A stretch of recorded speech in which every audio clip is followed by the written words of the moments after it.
श्रीमद् भागवत गीता पुरुषोत्तम अध्याय अध्याय 15।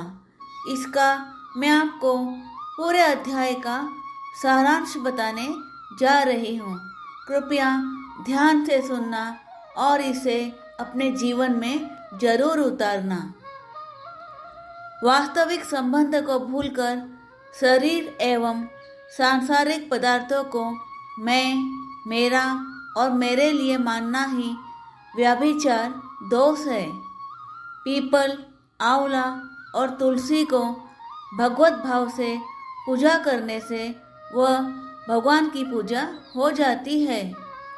संसार रूपी वृक्ष में विषय चिंतन ही कोपले हैं।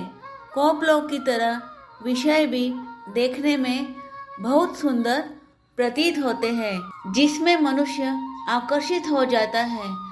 वास्तव में तो वे विष युक्त लड्डू के समान ही है। मनुष्य के अतिरिक्त दूसरी सब भोग योनियां हैं।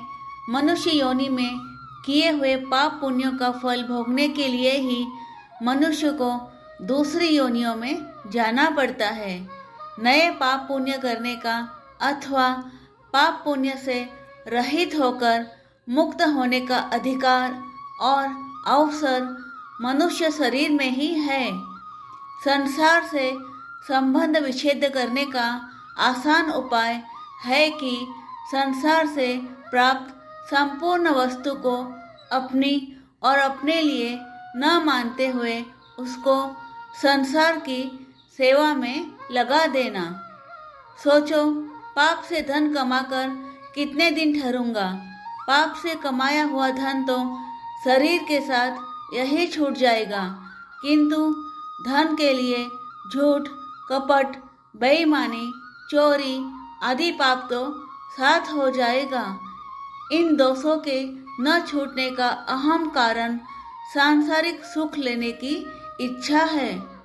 संसार से कभी जरा भी सुख की आशा न रखना ही पहला वैराग्य है।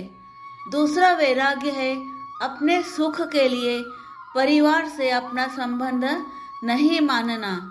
तीसरा और वास्तविक वैराग्य शरीर से होता है। मैं शरीर नहीं हूँ, शरीर मेरा नहीं है, इसका अनुभव होने पर कामना, ममता और तादात्म्य तीनों मिट जाते हैं। यही वास्तविक वैराग्य है। शरीर में मैं, मेरापन होने से ही मान सत्कार की इच्छा होती है।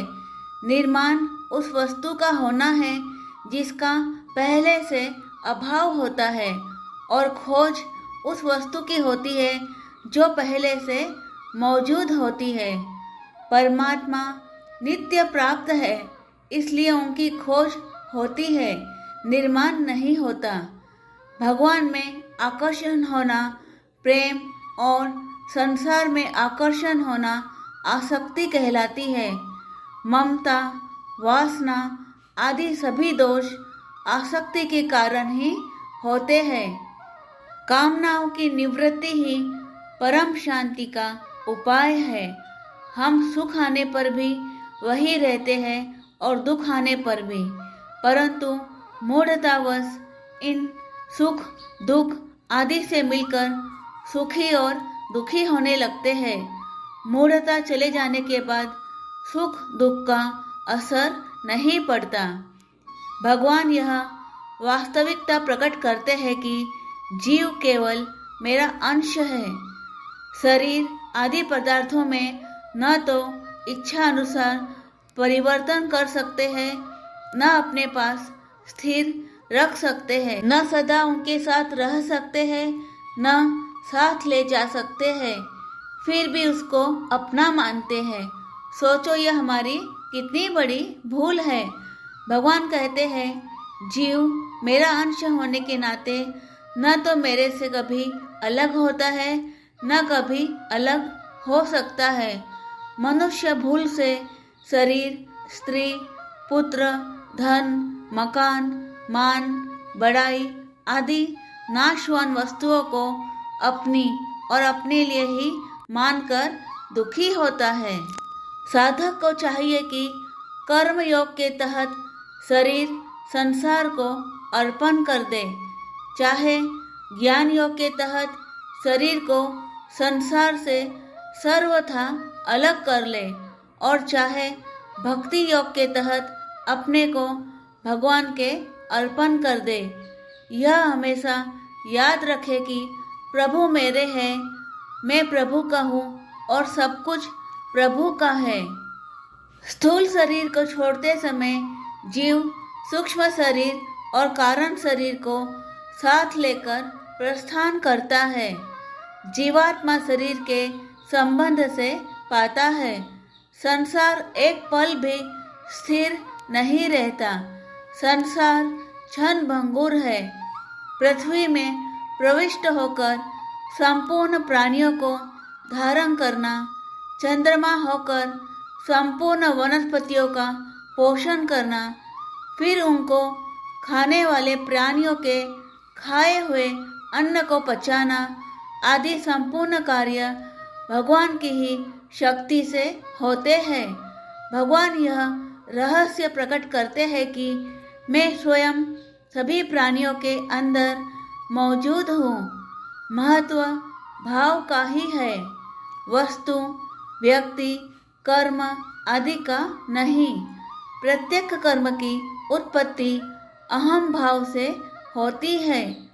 परमात्मा की प्राप्ति अहम भाव के मिटने पर होती है। परमात्मा उसको कहते हैं जो अभी हो, सबका हो, सर्व समर्थ हो, परम दयालु और अद्वितीय हो। सब में होने से वह अपने में भी है। उसे ढूंढने के लिए कहीं जाना नहीं पड़ेगा। भगवान कैसे है, क्या है, यह विचार न करके उनसे प्रेम करना चाहिए।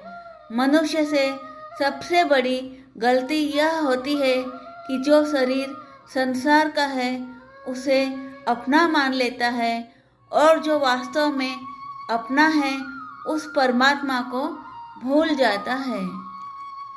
तो दोस्तों, यह था पुरुषोत्तम योग अध्याय 15 का सारांश।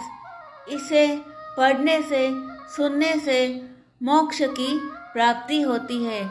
आप कोशिश करें कि आप इसे पढ़ें और दूसरों को भी पढ़ने दें, शेयर करें और लाइक करें। ओम नमो भगवते वासुदेवाय नमः।